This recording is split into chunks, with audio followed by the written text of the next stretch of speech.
السلام علیکم ورحمۃ اللہ وبرکاتہ۔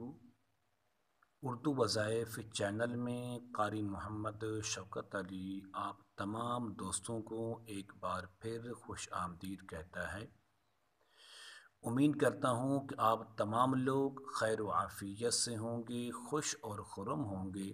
دعا ہے اللہ تبارک و تعالی آپ تمام کو خوشی عطا فرمائے، ہر قسم کی بیماریوں سے پریشانیوں سے محفوظ فرمائے، آمین۔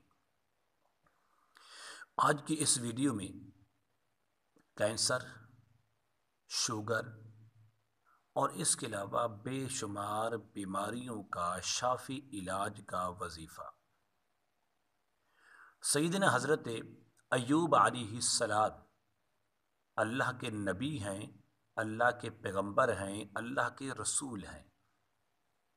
یہ 18 سال تک مسلسل بیمار رہے، لیکن کبھی بھی اپنی زبان سے اپنے رب کی ذات کا ناشکری ادا نہیں کی، شکوہ نہیں کیا، شکایت نہیں کی، حتیٰ کہ آپ کے جسم پر کیڑے پڑ گئے تھے۔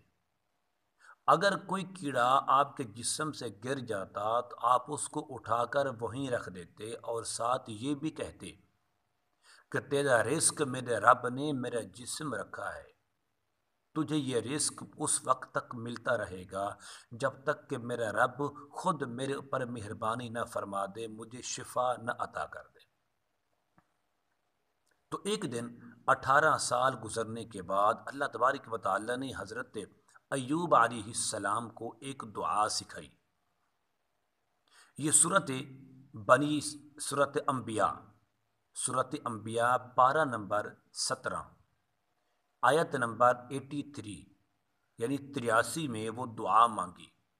وَأَيُّوبَ إِذْ نَادَىٰ رَبَّهُ أَنِّي مَسَّنِيَ الضُّرُّ وَأَنْتَ أَرْحَمُ الرَّاحِمِينَ۔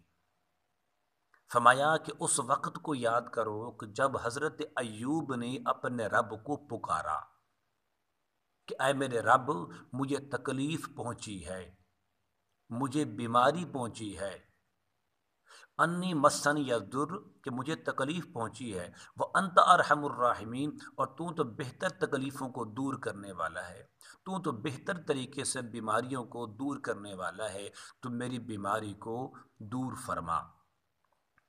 اللہ تبارک و تعالی نے اس دعا کی برکت سے آپ کے جسم کے 18 سال کی پرانی بیماریوں کو دور فرما دیا۔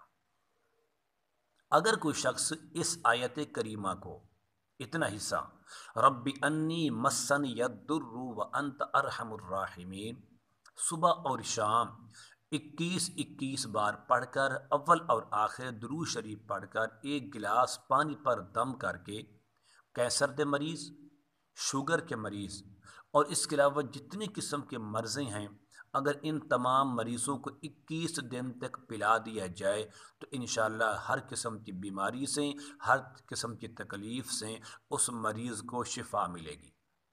تو سیدنا حضرت ایوب علیہ السلام جو اللہ کے نبی ہیں، اللہ کے رسول ہیں، یہ ان کی بتائی ہوئی دعا ہے۔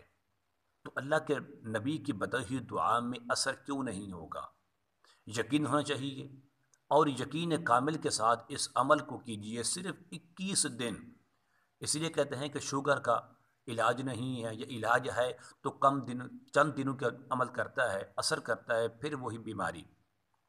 کینسر لا علاج بیماری ہے، لیکن قرآن میں وہ شفا کے ذرائع ہیں، قرآن میں وہ طاقت ہے، وہ تاثیر ہے، لیکن کرنے والے کے لیے ضروری یہ ہے کہ اس کا یقین کامل ہونا ضروری ہے۔ اگر بغیر یقین کامل کے کرے گا تو یقین جانیے اس پر یقین نہیں ہوگا۔ جب یقین ساتھ کام نہیں کرے گا تو یہ آیت، یہ قرآن اثر نہیں کرے گا، اس کو شفا نہیں ملے گی۔ تو عمل مختصر سے یہی ہے کہ سیدنا حضرت ایوب علیہ السلام جو 18 سال تک مسلسل بیمار رہے، اور بیماری کی حالت میں آپ نے کبھی اپنی زبان سے اپنے رب کا شکوہ نہیں کیا، بلکہ اس کی حمد و ثنا، اس کی تعریفیں کرتے رہے، اس کو پیارے پیارے ناموں سے پکارتے رہے، اس کا ذکر، اس کی عبادت، اس کی بندگی کرتے رہے۔ لیکن 18 سال گزرنے کے بعد اللہ تبارک و تعالیٰ نے آپ کو یہ دعا سکھائی، رب انی مسنی الضر وانت ارحم الراحمین، اے میرے رب مجھے تکلیف پہنچی ہے اور تو ہی سب سے بہترین مہربانی کرنے والا ہے، رحم کرنے والا ہے، تو میری بیماری کو، میرے تکلیف کو دور فرما۔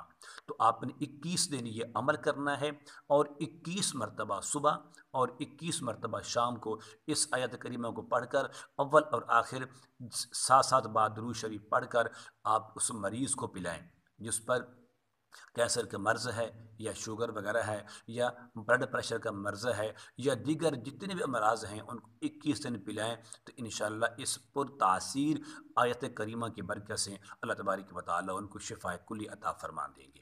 امید کرتا ہوں کہ میری یہ کاوش، میری یہ محنت آپ کو ضرور پسند آئے گی، اور اگر آپ نے ابھی تک میرے چینل یعنی اردو وظائف کو سبسکرائب نہیں کیا تو ضرور کر لیں، تاکہ میری آنے والی ہر ویڈیو آپ کو بآسانی مل سکے۔ اور نیکی سمجھتے ہوئے، صدقہ جاریہ سمجھتے ہوئے میں نے یہ نیکی آپ کے حوالے کی ہے بطور امانت کے، اور آپ اس نیکی کو ان دکھی مسلمانوں تک پہنچائیں، دکھی انسانیت تک پہنچائیں۔ کتنے لوگ شوگر کے مریض ہیں، بی پی ہائی لو کے مریض ہیں، یا اس کے علاوہ کتنے لوگ ہیں کہ جو کینسر کے مریض ہو کر لا علاج ہو چکے ہیں۔ اگر اس عمل کو وہ کر لیں گے، ان کی زندگی بچ جائے گی، تو یقیناً ان کی نسلیں آپ کو دعا دیں گی۔ تو صدقہ جاریہ سمجھتے ہوئے اس عمل کو ضرور کیجیے، خود بھی کیجیے اور دوستوں تک اس کو شیئر کرنے کی کوشش بھی کیجیے۔ السلام علیکم ورحمۃ اللہ وبرکاتہ۔